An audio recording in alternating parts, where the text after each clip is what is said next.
Aujourd'hui, sur Ogive Podcast, j'accueille l'ex-mannequin et fondatrice du brand éponyme Ruby Brown. Avec cette femme lumineuse, on aborde l'art de la parfumerie, le fait qu'on peut rêver grand même si on vient d'un milieu modeste.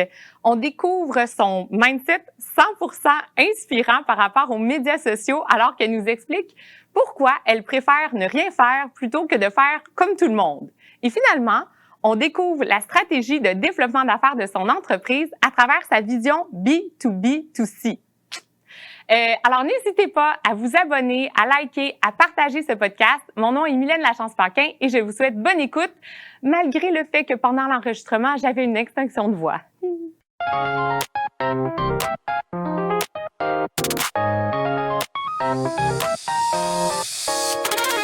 Bon, fait que mettons qu'on part là, avec raconte-moi d'où tu viens, tes racines se trouvent dans quel coin du monde? Bien, en fait, je m'appelle Ruby Brown. En fait, mon nom, Ruby, est inspiré de la tune Ruby Tuesday des Rolling Stones. Ah, ouais! Donc, ça donne un peu le ton de qui sont mes parents. Je suis née juste à côté d'ici, sur le plateau Mont-Royal, au milieu des années 80. Un quartier qui, à l'époque, était vraiment bouillonnant d'artistes émergents. Et puis, après, j'ai grandi dans une coopérative d'habitation dans Rosemont-Petite-Patrie. OK. Puis, ma mère, qui est prof, donc je viens d'un milieu relativement modeste, mais ma mère disait tout le temps qu'on pouvait être pauvre financièrement, mais très riche culturellement. Ah, wow, je suis tellement d'accord. Ouais. C'est tellement bien dit. Ouais.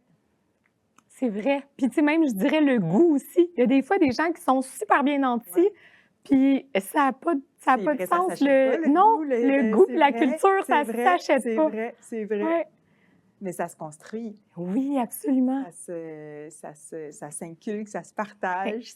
C'est ce que ma mère a fait. Donc, j'ai eu une très belle enfance. J'ai 2 sœurs, on est 3 filles. Oh. Et vers l'âge de 15 ans, ma vie a vraiment basculé parce que j'ai été recrutée par un agent de mannequin et je me suis mise à travailler en mode. Donc, c'est ce qui m'a amenée à déménager à Paris. Eh oui! Ouais. C'est extraordinaire. Fait qu'à 15 ans, toute jeune, la vie bascule une première fois, je pourrais dire. Ouais. Tu déménages à Paris. Ouais.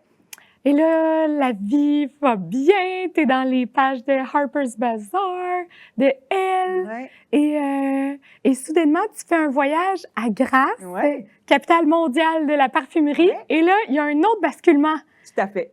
Tout à fait. Donc, Grasse, c'est ce qu'on appelle la capitale du parfum. D'ailleurs, si tu connais le livre Le parfum de Patrick Suskind, c'est là que ça se passe. Oui. Puis ce voyage-là, il a été, tu sais, je pense que dans toute vie d'entrepreneur, il y a un aha moment. Ouais. Et pour moi, ça a été ça mon aha moment. Donc, quand je suis allée quand j'ai fait ma première visite à Grasse, il y a 15 plus maintenant ans, je me suis dit, OK, il y a tout un savoir-faire qui entoure l'univers de la parfumerie, l'art de la parfumerie. Comment ça, on n'a pas ça chez nous au Québec, voire même au Canada. Si on se souvient, là, l'art de la parfumerie, il y a 10 ans, là, c'était l'abbaye ou ça se résumait à peu près à ça. Là. On n'avait pas encore toutes les marques de niche qu'on connaît aujourd'hui. C'est vrai. Donc, c'est là où le déclic un peu entrepreneurial s'est fait. Je me suis dit, OK, mon rêve, c'est d'apporter ce savoir-faire-là ici au Québec. Wow! Ouais. C'est vraiment génial, mais c'est vrai, je me rappelle quand j'étais plus jeune, tu sais, tout le monde avait Ralph. Ouais. Tu sais, c'était vraiment, il y avait pas... ou le polo vert. C'est ça, on dirait qu'il existait. Ah oui, c'était pas aussi construit, non, hein? Tout à fait. Ouais. Tout à fait. Et donc, à ce moment-là, quand tu as décidé de revenir t'installer à Montréal, de lancer ton atelier de parfumerie, est-ce que tu as senti... Parce que j'avais une psychologue un jour qui m'avait dit, tu sais, Mylène, n'importe quel milieu, c'est comme un casse-tête et chaque personne est une pièce du casse-tête. Puis quand une personne change, évolue, se transforme, ça dérange autour parce que tout le monde doit comme se réajuster par rapport à la forme qu'il y avait, puis c'était du connu, tu sais. Fait que, est-ce que tu as senti quand ta vie a basculé, est-ce que ton milieu, ça a dérangé ou bien tu étais soutenue? Pas tant, très soutenue parce que j'étais déjà très nomade, hein, parce que je voyageais beaucoup. J'étais dans un milieu très créatif aussi, donc exposée à toutes sortes de formes d'art, toutes sortes de formes d'entrepreneuriat, que ce soit les designers, les photographes, les stylistes. Donc, c'est déjà un milieu qui est très différent, très unique en soi. Donc, non, c'était vraiment une suite logique, je pense, chance pour moi. J'ai été très chanceuse d'avoir cet amour-là pour la parfumerie, d'avoir cultivé cet amour-là, puis de pouvoir en vivre aujourd'hui. Puis effectivement, j'ai commencé donc vraiment de rien là, avec les ateliers de création de parfums où les gens pouvaient venir et créer leurs parfums sur mesure. Ouais. Donc, c'est comme ça que j'ai commencé ma toute première entreprise qui s'appelait à l'époque Essence Workshop. Ah oui, Ouais. parce que c'est énormément de compétences à développer. Ouais. Tu sais, il y a le facteur entrepreneurial, on va en parler, mais je veux dire, c'est pas simple comme se faire un grilled cheese, là. Tu sais, élaborer un parfum, mon Dieu, je sais pas comment on s'y prend.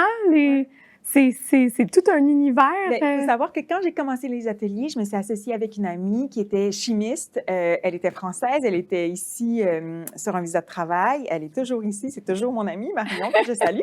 Et donc, elle est chimiste spécialisée en parfumerie. OK. Donc, c'est vraiment avec elle que j'ai construit les premiers ateliers, mais je me suis aussi, moi aussi, construit...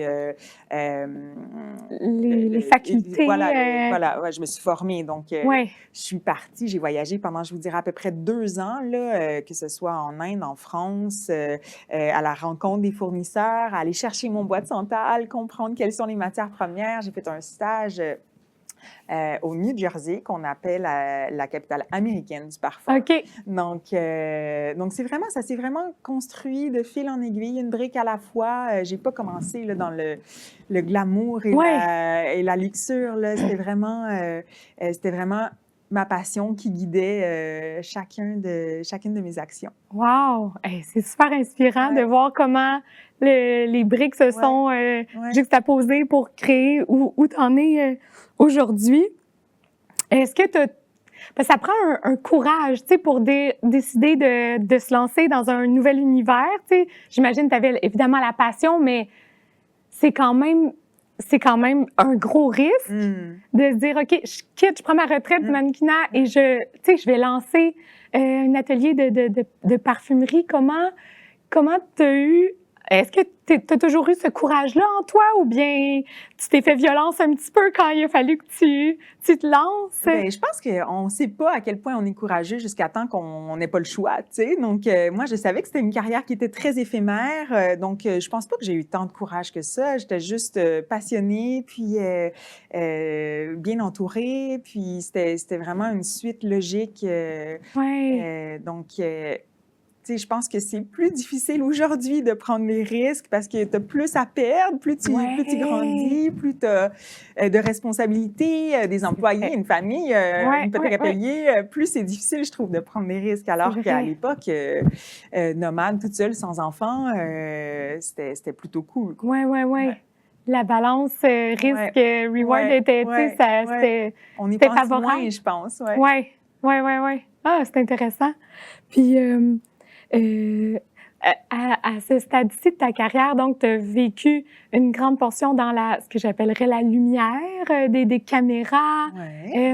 Mais maintenant, tu as aussi un gros pan de ta vie professionnelle qui est plus dans l'ombre. Tout à fait. À élaborer les produits, à gérer l'entreprise.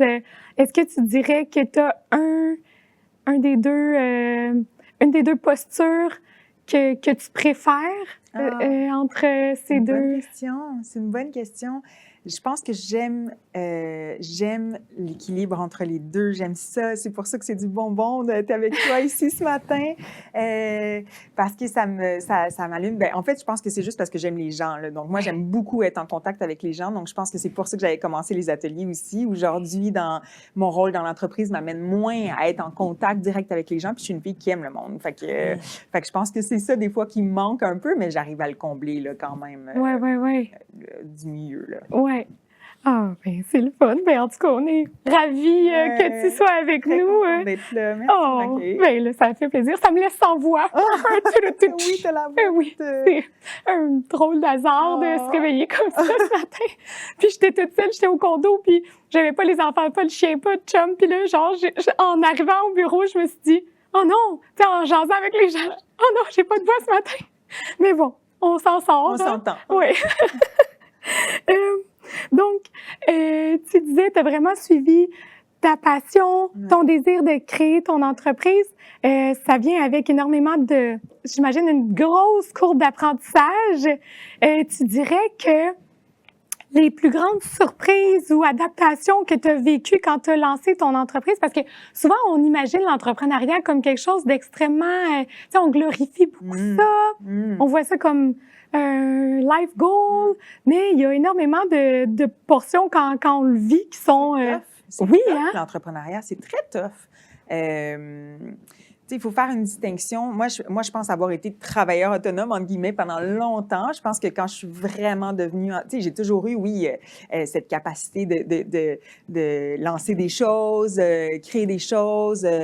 Mais je pense que quand je suis vraiment devenue une entrepreneur, c'est quand il a fallu que je commence à prendre des décisions stratégiques pour l'entreprise, bâtir une équipe, gérer des employés, que je préfère appeler mes collègues. Mais c'est tough, là. C'est pas... Ça s'apprend, c'est pas donné à tout le monde. Moi, j'ai suivi comme... J'ai eu un coach professionnel. Ah ouais? Je fais toutes les formations possibles et imaginables pour être une meilleure leader. Donc, c'est un défi. C'est pas tout le temps rose, là. Être entrepreneur, c'est beaucoup de pression, c'est beaucoup de responsabilité. Puis c'est ça, quand tu commences à avoir une équipe qui compte sur toi aussi, la pression, elle est multipliée, là. Oui, ces gens-là, ils mettent entre tes mains leur hypothèque, justement. Leur qualité de vie, là, tu sais. Donc, oui. c'est tout un...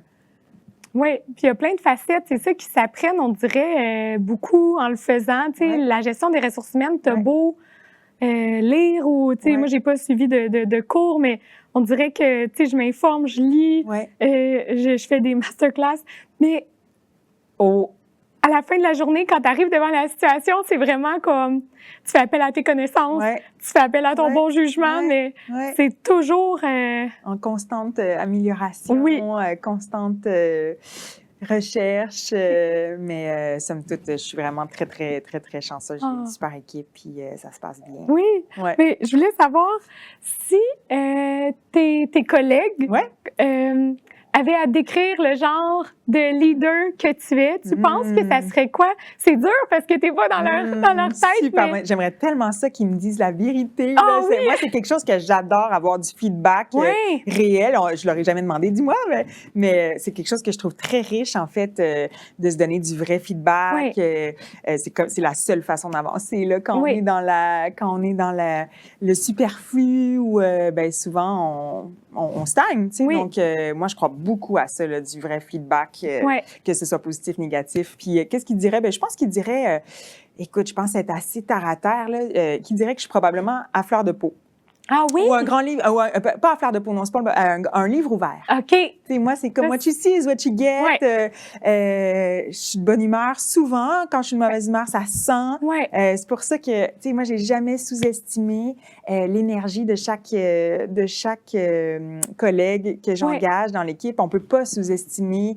On est une équipe 100% féminine en plus. Pour moi, c'est super important, tout aussi important, en fait, le CV que l'énergie que la personne dégage, parce que je trouve que c'est un équilibre qui est tellement fragile puis tellement sain dans une entreprise quand l'énergie est bonne. Puis, c'est pour ça que je travaille. Moi, j'essaie très fort d'apporter que de l'énergie positive, mais bon, c'est tout le temps le cas. Là, mais... Fait que je pense qu'il dirait ça, que je suis un grand livre d'hiver. Les filles, ils savent des fois, là, oh my God, Ruby, d'après moi, elle va pas bien ce matin. Ça se voit, ça se sent, mais de façon générale, je pense que ça se passe bien. Oui. Oh, j'en doute pas. Ça a l'air très, très humaine dans ton approche. Je pense que oui. Ah, c'est bien. Puis, est-ce que ça fait partie de tes valeurs? Ce serait quoi les valeurs de l'entreprise, le côté humain, j'imagine? En fait, ça se reflète par l'authenticité. Donc, l'authenticité dans tout ce qu'on fait avec nos fournisseurs, avec nos collègues, avec nos produits, avec la façon dont on communique avec les clients. L'authenticité, je sais que c'est un thème qui est un peu galvaudé, mais vraiment, c'est vrai. Tu sais, ça se reflète dans chaque communication. La qualité, c'est sûr que la qualité, elle est au sommet de nos valeurs. Donc, on se positionne chez Ruby Brown comme une compagnie écolux. Oui, donc c'est intéressant cette appellation-là. Cette appellation-là, elle est super importante pour moi parce que, éco, ça veut dire quoi? Ça veut dire toujours prendre la meilleure décision possible pour la planète, la décision écologique, mais sans jamais compromettre la qualité du produit. Oui. On est dans un univers du luxe, donc ça veut dire l'importance du packaging, l'importance des matières premières, l'importance... Donc, Écolux, c'est vraiment cet équilibre-là entre impact environnemental et qualité du produit. Oui. Oui. Donc, c'est vraiment notre vie, c'est vraiment ce qui nous guide dans tout le développement de nos produits. Oui. Est-ce que vous êtes végane? Oui, tout à fait. Donc, on est certifié, évidemment, cruelty-free par PETA, mais on est aussi, en fait, je pense que la première chose là, qui est d'importance, c'est que l'entièreté de nos produits sont fabriqués au Canada. Oui, ce qui a toujours été important, Toujours. Mais par les temps qui courent, encore plus. De le dire, de le préciser, parce que les choix qu'on fait comme consommateurs sont vraiment importants, puis il y a un réel impact, je pense, quand on fait le choix d'acheter une marque plutôt qu'une autre. C'est important d'être conscientisé. Tout à fait. On n'a pas toujours énormément de... En tout cas, moi, je trouve qu'on n'a pas toujours le sentiment d'avoir beaucoup d'emprise sur ce qui se passe politiquement, au niveau plus grand que soi. Mais c'est un geste tellement puissant d'acheter canadien, d'acheter local, d'acheter québécois d'abord, canadien ensuite, ou peu importe. Là, mais puis je pense que autant c'était peut-être plus niché comme approche avant. Moi, ça a toujours fait partie de mes valeurs, mais c'était peut-être moins répandu. Je pense que le contexte socio-politique, économique actuel fait en sorte que les gens ils sont de plus en plus enthousiastes à l'idée d'acheter canadien, puis ça se reflète ça se reflète chez nous, ça se reflète dans plein de compagnies, puis je pense que ça sera le positif qui va sortir de toute la situation actuelle. Je pense que c'est un gros plus qui va sortir de ça. Ça a aiguisé l'œil des consommateurs, consommatrices. Parce que, tu sais, dès que tu as voulu partir, ton entreprise, t'es revenu à Montréal le faire ici. Fait que ça fait depuis que tu as commencé que pour toi, c'est à la base de tes valeurs. Ah, ben tant mieux si, comme tu dis, au moins, il y a ça qui peut être mis en lumière à travers le contexte plutôt problématique. On peut dire problématique, on peut tout à fait dire problématique parce que Dieu sait que ça apporte son lot de défis. Là, nous, ça nous impacte quand même pas mal. On était vraiment à un stade de développement stratégique dans l'entreprise où, en fait, nous, on s'adresse principalement à une clientèle B2B. Donc, on retrouve nos produits dans des environnements premium, des hôtels boutiques, avec nos produits de soins, donc tout ce qui est gel douche, shampoing, revitalisant. Donc, ça, c'est vraiment le gros de notre business. Donc, c'était un déploiement sur la côte est des États-Unis qui a été mis sur pause. C'est la boutique en ligne, les ventes en ligne qui ont diminué quand même de façon assez importante, mais qui, comme je le dis, je pense, vont regagner auprès de la clientèle canadienne. Donc, ça finit par être OK. Mais c'est sûr que ça apporte son lot de défis. C'est sûr. Parce que vous aviez déjà travaillé avec, tu sais, Simon, le Germain. Oui, les hôtels Germain. Partout au Canada, on peut retrouver nos produits dans leur salle de bain.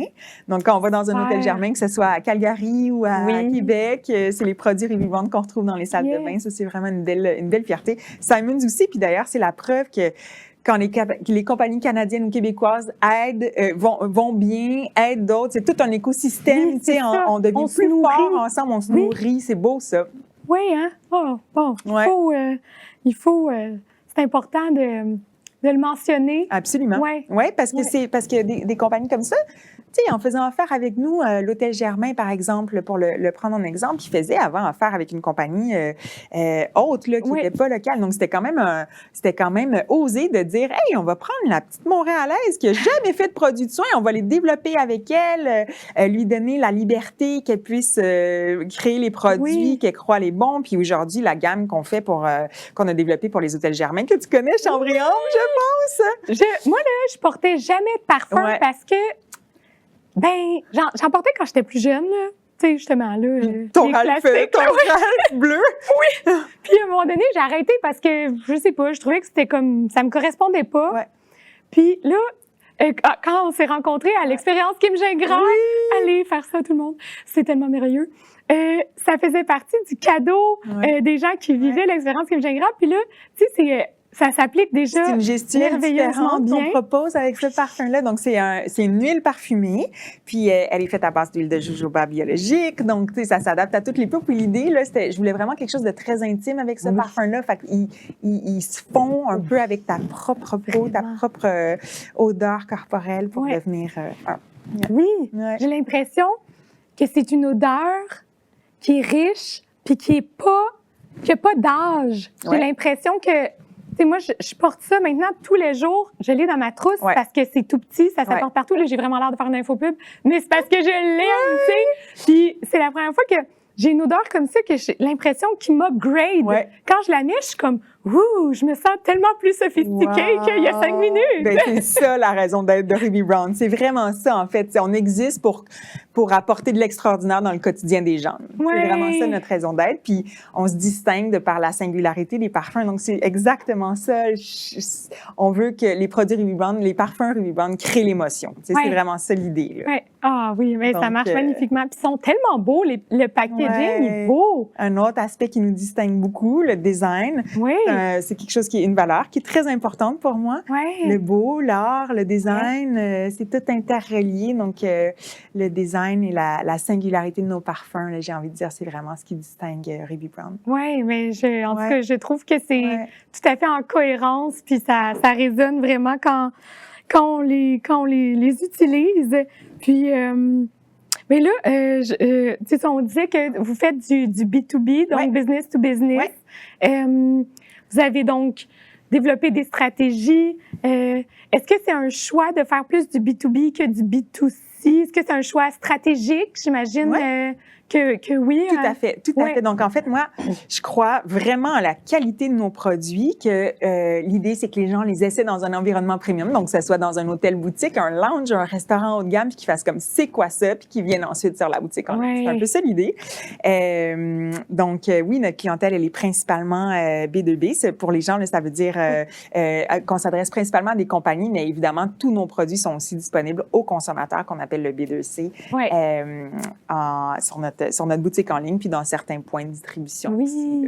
Oui, puis c'est ça, je voulais savoir justement par rapport à la boutique en ligne, est-ce que c'est quelque chose qui est agréable, tu trouves, de naviguer dans cet univers-là? Est-ce que c'est facile? Est-ce que c'est compliqué ou ça? Moi, c'est une vitrine que j'aime beaucoup, avec laquelle on a beaucoup de plaisir. Elle fonctionne bien, soit parce que les gens ont été exposés à nos produits ou soit parce qu'ils ont envie de découvrir notre univers. Donc, c'est une petite vitrine qui me permet, tu sais, moi, notre boutique, là, le mandat premier, c'est pas, vous direz que je suis pas une super bonne entrepreneur, mais c'est que ça soit beau. C'est que ça soit beau. Je veux que le design, l'esthétique ressortent, que les gens comprennent qu'est-ce qu'on essaie de faire, qu'il y ait tout un parcours client qui soit captivant, esthétique, donc c'est très important pour moi parce qu'après, la personne qui va avoir fait son achat, elle fait pas juste acheter une petite chandelle, elle achète un produit, mais elle s'identifie à la marque, elle comprend pourquoi là, c'est pas juste un produit qu'on offre, c'est un environnement. Oui, absolument. Donc, pour moi, ça se reflète quand même bien, ça, je trouve, sur notre boutique en ligne. Oui, absolument. Je suis bien d'accord. Et puis, par rapport mettons, là, je continue avec la vie en ligne. Est-ce que les réseaux sociaux, ça a une place importante dans votre développement d'image de marque? Ou pas nécessairement, puisque vous êtes plus dans le B2B? Alors, la vérité est, je pense qu'on ne peut pas sous-estimer l'impact que les réseaux sociaux ont sur la notoriété, le rayonnement d'une entreprise. Maintenant, ça ne fait pas partie de mes priorités. Pourquoi? Parce que, pour plein de raisons, en fait, je trouve ça... c'est quoi mon rapport? Je trouve ça... C'est intéressant d'entendre ça. Je trouve ça rare qu'on entende ça. Quoi donc? Que ça fait pas partie de tes priorités. On dirait que j'ai l'impression que tout le monde est dans un train TGV là, par rapport aux réseaux sociaux, puis il faut toujours produire. Tout le monde finit par faire un peu la même chose. Oui. Moi, j'ai toujours eu une philosophie, je préfère rien faire que faire comme tout le monde. Oh wow! Fait que ça se rejoint un petit peu, ça se reflète un peu, je pense, dans mes réseaux sociaux. Je trouve ça aussi très... Tu sais, on va se le dire, là, il y a quelque chose de très malsain aussi là, dans tout ça. Puis comme je le disais tantôt, moi, je suis vraiment un people person. J'adore les gens, j'adore les connexions humaines. C'est pas vrai que je retrouve ça dans les réseaux sociaux. Je sais qu'il y a plein de gens qui le font, il y a plein de gens qui utilisent la plateforme à son plein potentiel. Moi, ça me gruge de l'énergie. C'est pas quelque chose dans lequel je prends particulièrement plaisir. Là. Donc, je laisse les filles, tu sais, on a un tout petit département marketing, mais tu sais, je laisse les filles quand ils ont le temps, établir une petite stratégie pour des nouveaux produits, par exemple, des choses comme ça. Mais le focus, il est plutôt il est plutôt axé sur la qualité des liens Ouais. qu'on développe avec les clients, là. Oui, oui, oui. Ah, c'est intéressant. Je trouve ça rafraîchissant Ouais. d'entendre ça. C'est vraiment, on dirait, un contre-exemple de tout ce qui se fait. Ouais. Même au point que je pensais même plus qu'on pouvait avoir une entreprise qui est en pleine croissance puis un peu faire fi des réseaux sociaux. C'est une stratégie comme une autre. Ouais, Comme je te dis, moi, j'ai toujours préféré rien faire que de faire comme tout le monde. Puis je trouve que malheureusement, aujourd'hui, surtout dans notre industrie, là, c'est vraiment comme, t'arrives pas à distinguer qui fait quoi, qui... Donc, très honnêtement, je pense qu'on devrait probablement en faire plus. Là, la réponse parfaite, je pense qu'elle est dans l'équilibre, dans l'harmonie entre se respecter soi, ce qu'on a envie de faire, ce qu'on a envie de projeter. Puis, ouais. Wow! C'est vraiment intéressant. Je vais réfléchir à tout ça, très certainement. Est-ce que tu as un projet, une anecdote ou, je sais pas, un moment qui serait inoubliable dans ton parcours entrepreneurial qui te vient en tête à ce moment-ci de ta trajectoire professionnelle? Il y a eu quelques moments marquants quand même dans ma carrière à date. Ouais. Ben, tu sais, moi, j'ai un parcours entrepreneurial, entre guillemets, qui a été marqué par l'aide de grandes femmes. Ouais, j'ai eu des beaux coups de pouce. C'est quelque chose en quoi je crois beaucoup. Ben, on peut nommer Christiane Germain, d'ailleurs, Marie-Pierre Germain, qui m'a donné un break pour les hôtels Germain. On peut penser à Patricia Chérian qui m'a donné le premier mandat de créer le premier parfum de la maison Simons. Ouais. C'est quand même des beaux moments, je trouve, dans ma carrière qui ont été marqués par la solidarité féminine. Après, ben, c'est ça. En termes de carrière, il y a plein de moments comme ça.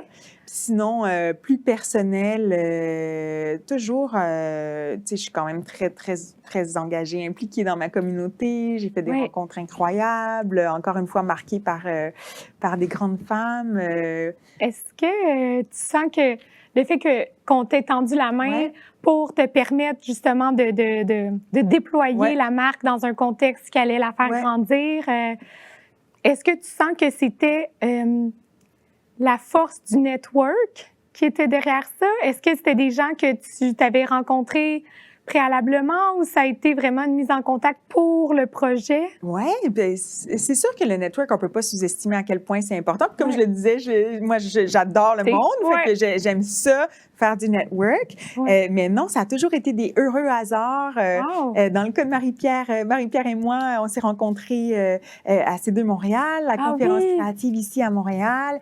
Dans le cas de Patricia, chez Simons, on s'est rencontrés à travers la filleule de mon chum qui sortait avec son fils.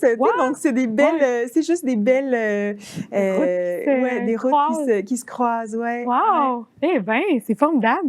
Puis, mais c'est chouette de savoir que comme ça, tu peux prendre un moment tu sais, sur pause là, de ces moments-là où les femmes qui t'ont entourée ont contribué à ce que... Tout à fait. Puis il faut savoir aussi que, tu sais, plus à mes débuts, un peu moins aujourd'hui, faute de temps, mais moi, je les ai toutes faites. L'école d'entrepreneurship de Beauce, les FEA, name it, là, on est tellement chanceux au Québec, on a tellement accès à plein de plateformes, plein de groupes. Donc moi, je les ai toutes faites au début, donc c'est sûr que ça m'a aidé aussi à bâtir un réseau. Puis ça, c'est souvent le conseil numéro 1 que je vais donner quand il y a des entrepreneurs qui vont me demander, tu sais, comment tu fais pour connaître d'autant de monde et tout, mais c'est get out there, là, tu sais, il n'y en a pas de secret, là,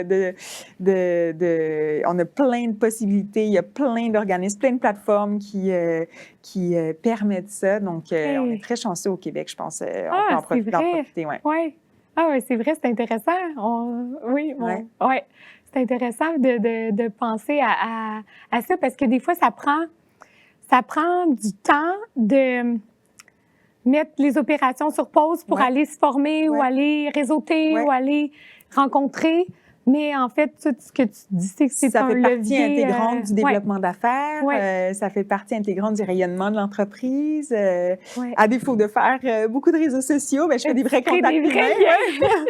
C'est tant mieux. Oui. Puis...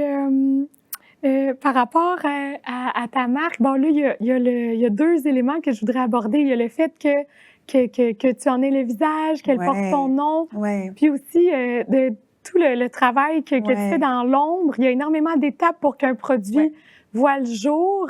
Est-ce que pour toi, c'est lourd à porter d'être C'est une bonne question. C'est une bonne question. Lourd à porter, non, parce que j'en suis fière. Mais ça vient avec un toc de la perfection. Je te cacherai pas. Tu sais, quand ton nom est sur la bouteille, quand ton nom est sur un produit, c'est pas un produit comme les autres, c'est un produit qui doit refléter qui t'es, donc tes valeurs. Et donc, moi, j'ai une esthétique, j'ai un souci du détail, je pense être un petit peu perfectionniste, donc ça fait en sorte que chaque produit a un meaning. Il est important pour moi. Fait que je pense que c'est ça qui a fait notre différence aussi. Je pense que c'est pour ça que des grandes marques nous font confiance, c'est qu'ils savent que ça ne sera jamais bâclé. Je signe mes projets, j'en suis fière, puis ça vient avec un degré un saut de perfection. Puis je pense que c'est ça qui fait notre différence. Ah, wow, c'est beau. C'est beau, cette cohérence-là, puis de l'assumer, puis de se dire, moi, ça va être du luxe parce que, regarde, c'est... Il faut que ça soit impeccable. Il n'y a pas de compromis. C'est ce qui fait, je pense aussi, l'air de rien, le fait que souvent, je trouve que ça ne va pas assez vite, tu sais, parce que il y a des styles d'entrepreneurs. Je me souviens, à l'école d'entrepreneurship de Beauce, il y avait un des coachs qui disait, tu sais, si...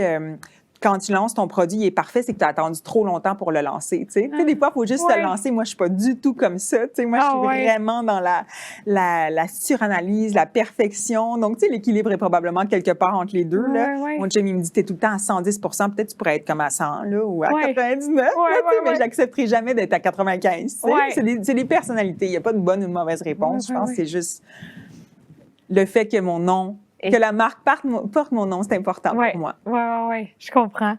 Ben oui. Est-ce qu'il y a quelque chose qui est en ce moment sur ta bucket list professionnelle que tu n'as pas... bien, je pense... je nommerai pas de nom, mais j'ai des gros projets de vouloir faire rayonner les marques canadiennes. Puis je pense qu'il n'y a pas de raison que les autres marques, que les marques canadiennes n'encouragent pas les marques canadiennes. Donc, je reste dans l'obscur, là, un peu. C'est abstrait ce que je dis, mais il n'y a pas de raison qu'on ait visité une entreprise, qu'on prenne un vol, puis que ça soit pas une marque canadienne qui soit mise de l'avant quand c'est des donc ça c'est quelque chose sur lequel je travaille fort parce qu'on n'a rien à envier aux grandes marques internationales, aux grandes marques européennes. Donc ça c'est une belle fierté. Puis, tu sais, c'est quelque chose que des fois les personnes québécoises, on a de la misère à voir grand ou à l'assumer. Oui, tout à fait. Il y a d'autres populations qui, au contraire, tu sais, s'imaginent être... Puis je pense que l'un n'empêche pas l'autre. On peut être authentique, on peut être sans être pour autant prétentieux ou sans pour... donc, je pense qu'on a une façon de faire les affaires ici qui est super, puis il faut oser.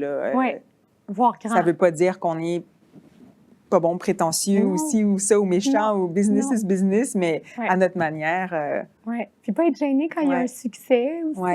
C'est vrai. Parce qu'après, c'est ça, comme tu l'as vécu, il y a des femmes qui t'ont tendu la main parce qu'elle, elle était en position de pouvoir le faire. Donc, si on s'élève pas, on pourra pas après ça s'entraider, dans un sens. Ben, on te le souhaite, en tout cas. J'ai hâte de voir la suite. Là, si je me plonge dans le segment l'art, histoire, revue, c'est sûr que nous, avec Ogive, on travaille beaucoup dans le milieu des arts visuels. On essaie au mieux de le démocratiser. On fait plein d'actions dans ce sens-là, autant en entreprise, en événements ou avec le grand public. J'aimerais savoir, toi, tu sais, je sais que tu nous disais, tu as vécu dans un milieu où la culture, c'était quelque chose d'important. C'est quoi ta relation avec les arts visuels? Actuellement, est-ce que tu collectionnes? Est-ce que tu es à l'aise d'aller en galerie ou pas? C'est une super bonne question.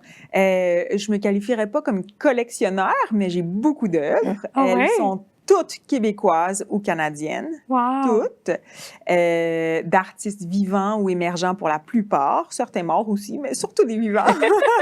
Ben, je dois avouer que j'ai des complices galéristes depuis, je suis fidèle à certains galéristes, Ouais. peut-être parce que je suis peut-être un petit peu intimidée d'aller découvrir des nouvelles galeries sans trop savoir dans quel univers j'embarque.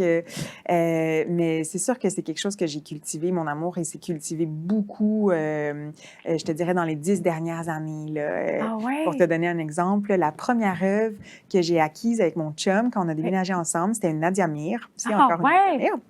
Les ronds là, qu'elle fait Oh my chez God! Armure. Oui. C'est la toute première œuvre qu'on a acquise ensemble. Puis elle était à l'entrée de notre toute première maison. Oh, wow. Puis on a déménagé beaucoup. 5 fois plus, là. Et à chaque fois qu'on déménage, c'est toujours la première œuvre qu'on voit, Ah ouais? peu importe où on est. Tu sais, c'est comme un peu notre ancrage. notre ancrage. Ouais. Exactement, c'est un ancrage même pour la petite qui a 7 ans, qui, ben, l'air de rien, indirectement, est exposée à toutes aux œuvres, Oui. tu sais, à ses comment prendre soin d'une œuvre. Donc, autant, je pense que plus jeune, je pensais que c'était pour les riches, puis que c'était justement un peu inaccessible. Autant, je pense que c'est tellement le fun de s'y approprier, puis de les faire vivre. Puis c'est sûr qu'elles sont très vivantes, là. Moi, Oui, j'ai oui. une œuvre, Holly King. Ah ouais? Quand j'ai accouché, tu connais Holly King? Oui, quand j'ai accouché, mon chum voulait m'acheter des boucles d'oreilles, OK? Pour la petite histoire. Puis j'étais comme, mais j'en veux pas de boucles d'oreilles, je veux l'œuvre de Holly King chez Armure, dont je rêve depuis, ça faisait genre 5 ans que je la regardais, cette œuvre-là. Puis lui, il l'aimait plus ou moins, tu sais. Ah ouais? Mais finalement, on a acheté la dite œuvre. Alright. Et j'avais donc un tout petit bébé, mais c'était la pièce maîtresse dans notre condo, tu sais. Fait qu'elle a de la sauce à spaghetti dessus aujourd'hui, de la petite qui avait appris à manger comme... Mais je trouve que c'est comme encore plus beau parce que l'art est vivant chez nous. Oui. Puis elle en fait partie intégrante aussi. Puis, Oui. Ah oui, hein? Mais oui, il y avait un galériste qui avait déjà mentionné qu'avoir des œuvres à la maison, c'est un peu comme un album de photos de famille, mais que c'est pas toi sur les photos.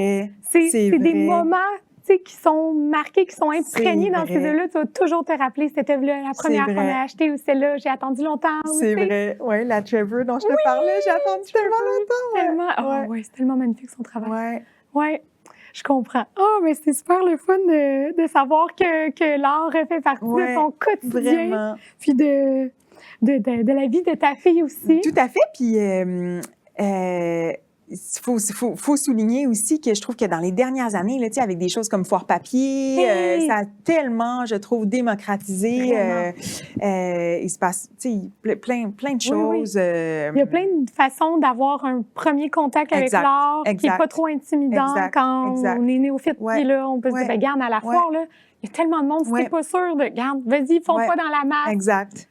Tu sais, mets-toi le défi, moi, de poser une question. Moi, qui baigne dans ce milieu-là, quand je vais dans une foire, je me dis, OK, maintenant, je vais aller voir des galeries que je connais pas, puis je vais établir une première rencontre, découvrir toujours des nouvelles.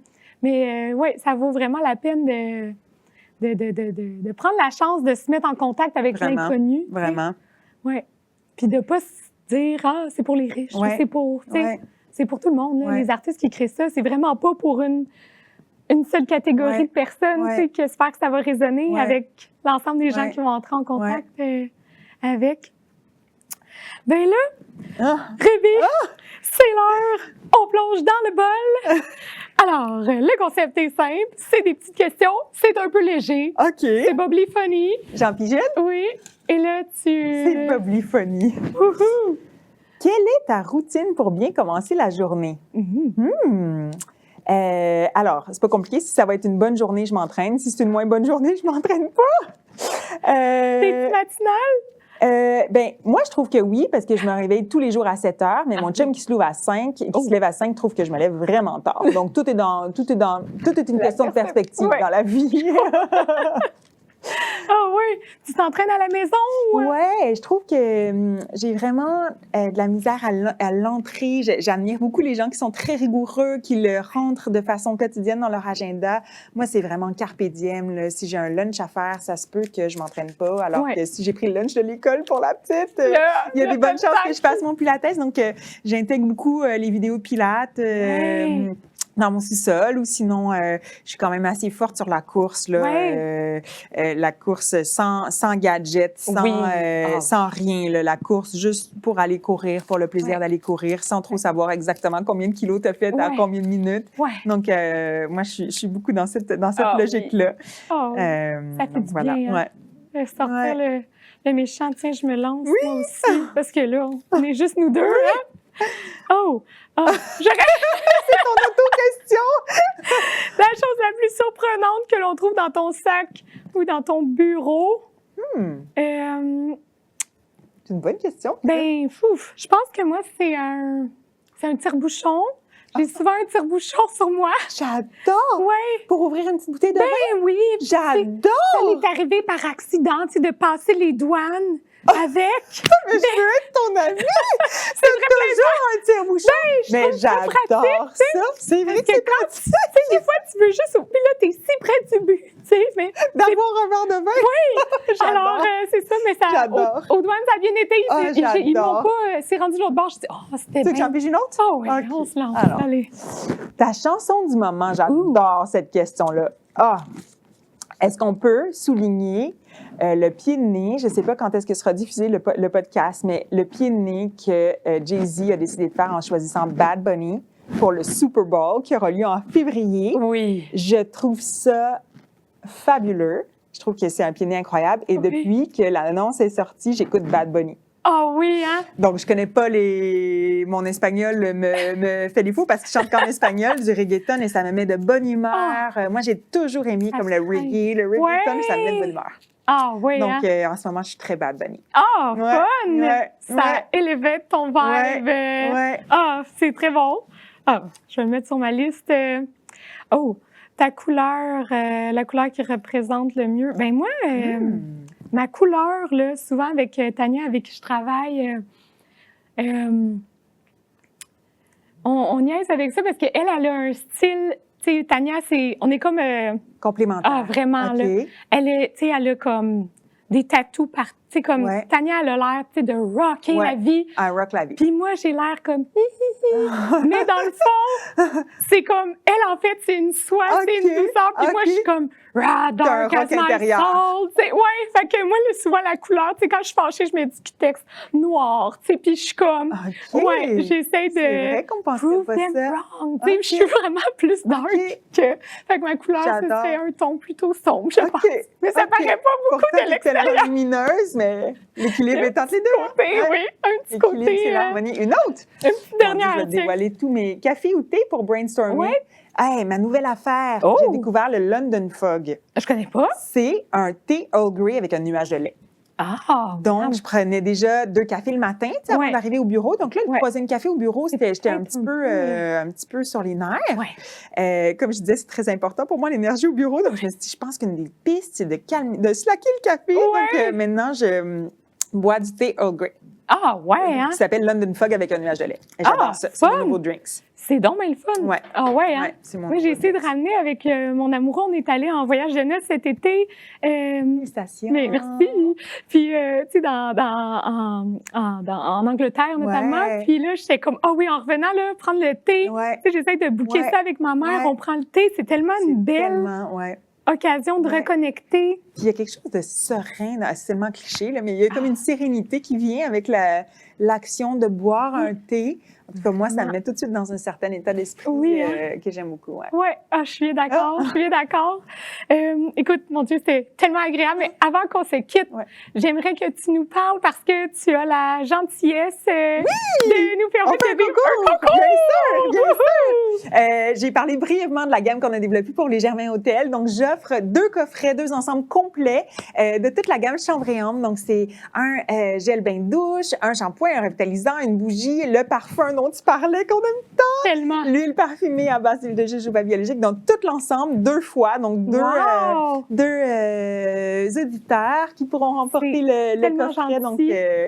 ouais, ça me fait très plaisir. Oh. Je pense que l'idée, c'est que ils likent nos 2 pages respectives Oui, pour faire rayonner ouais. ogive. Donc, ça me fait très plaisir C'est d'offrir 2 très ensemble. gentil de permettre à toute la gang qui nous écoute de bénéficier de ces produits-là qui sont vraiment qui sont haut de gamme, puis on le sent, puis c'est le fun de s'entourer de cette catégorie de produits-là. Ouais, mais merci beaucoup. Fait qu'on va lancer ça. Merci Et à en toi. finissant, ma très chère, si tu pouvais, parce que j'ai déjà entendu souvent, on achieve des choses dans notre vie beaucoup pour la petite enfant qui est en nous et qui nous regarde grandir. Tu sais, je me dis, si toi, tu pouvais parler à la Ruby qui était enfant, à ce stade-ci de ta vie, qu'est-ce que tu aurais envie de lui livrer comme message? Qu'est-ce que tu dirais à l'enfant? Tu sais, comme entrepreneur, par définition, là, on regarde tout le temps en avant. Tu sais, on est tout le temps dans le what's next, qu'est-ce qui... puis c'est rare qu'on prend le temps de regarder en arrière, tu sais. Donc, c'est une belle question. Je pense que même si je trouve que souvent, ça va pas assez vite, puis que j'ai tellement des ambitions qui sont grandes, je pense que je lui dirais quand même qu'elle n'en reviendrait pas d'où est-ce qu'elle est aujourd'hui. Ouais. Oh, wow! C'est beau, ça! C'est formidable! Je pense que c'est la plus belle chose qu'on peut dire à notre enfant intérieur. Hein? Tu vas voir, ça va être la première fois que je dis ça, mais c'est vrai que je pense que de regarder d'où on vient, tu sais, que ce soit les ressources qu'on avait, le contexte social, financier, peu importe, puis d'être capable de prendre du recul puis de dire, hey, quand même, tu sais. Il y en a du chemin. Ouais. Ah, c'est beau! Merci, Ruby! Merci à toi, c'était un plaisir! Au plaisir, on se retrouve et là, on va partir notre petite toune là, de je vais apporter le jingle la prochaine fois. Oh yeah, j'ai toujours le Merci beaucoup! Merci à toi!